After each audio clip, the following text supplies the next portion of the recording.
marriage required two things, a house and a bed. There was no house without a marriage, and there was no marriage without a house. At the center of every household was a single married couple. The medieval times or the Middle Ages saw the fall of the Western Roman Empire and the transition into the Renaissance and the Age of Discovery. While it was a period of great growth and discovery, it also saw a lot of horrendous and brutal activity, some of that just being a part of the ways of life at the time. While modern marriages still have some dark sides, marriages in the medieval times were certainly no walk in the park. From violence in the marriage to the impossibility of divorce. Let's talk about this and more only in today's video. Top 10 dark things people did in medieval marriages. Starting off this list in our number 10 spot, we have betrothal. Betrothal was a popular precursor to medieval marriages as it was a promise to be married, sort of like an engagement. In these times, however, betrothal was often just as legally binding as marriages, even though it was quite common for betrothed couples to never even get a chance to meet until their wedding day. This was all because of the fact that marriage had truly nothing to do with love, and the most important reason for it was the acquisition of wealth. The worst part of the betrothals, however, is that they could be arranged at the age of reason. The age of reason should be a reasonable age, but of course it is not, as a betrothal could be arranged at just 7 years old.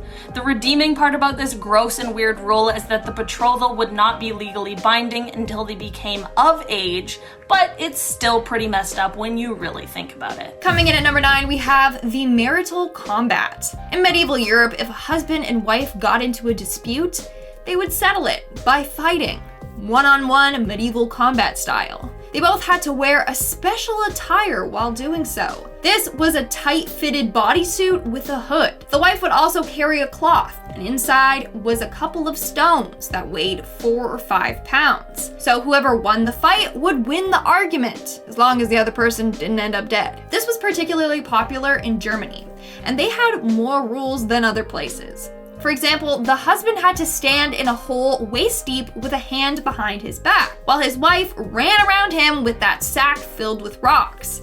The man had 3 wooden clubs with him. He could not leave his hole. If he touched the edge of the pit with his hand or arm, then he would have to give up 1 club to the judges.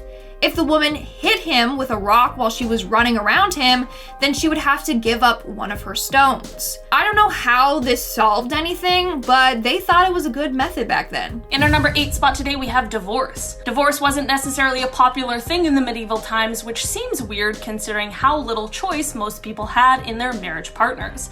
Divorce was much less common back then for the simple fact that there were only a few reasons that were considered good enough for divorce. These were, if either in the couple were not of legal age, which is a pretty good rule to have, and the other reason being if the husband or wife had previously made a religious vow or were not Christian, then the marriage could be dissolved.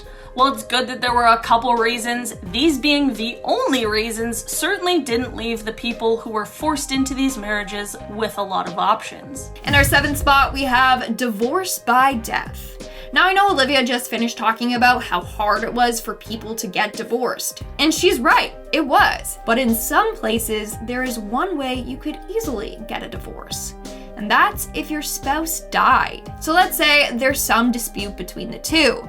We all know that you duel it out. But here's the thing. If the woman won the duel, then the man was executed. If the man won the duel, then the woman was buried alive. Doesn't that sound extreme?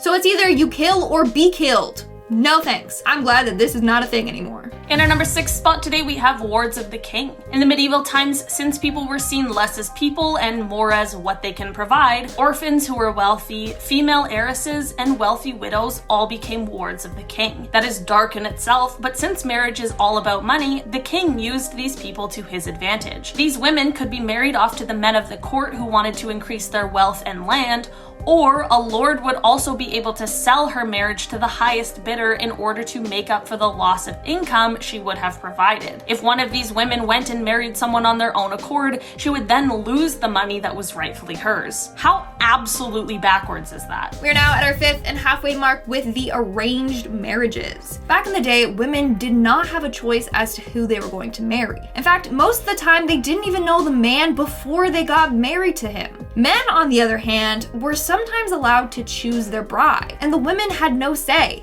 If they got chosen, then they were forced to wed. But back in the day, most marriages were political arrangements and not based on true love. This was typically set up by the bride and the groom's parents, and the women were often really young girls. The whole basis of the marriage was set upon how much the girl was worth. Every man wanted a girl that came from a wealthy family. In our number 4 spot today, we have the wedding wardrobe.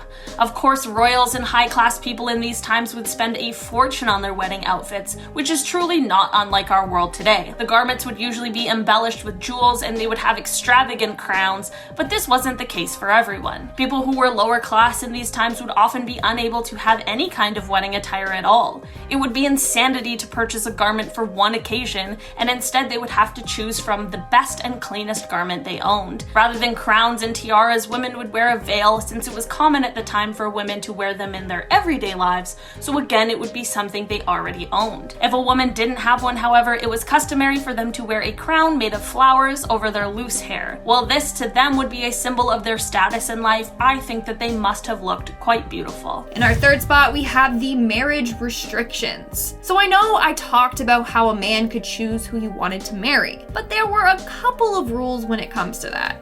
For example, there were a number of reasons as to why a marriage could be prohibited. One of them being if the girl was related to him.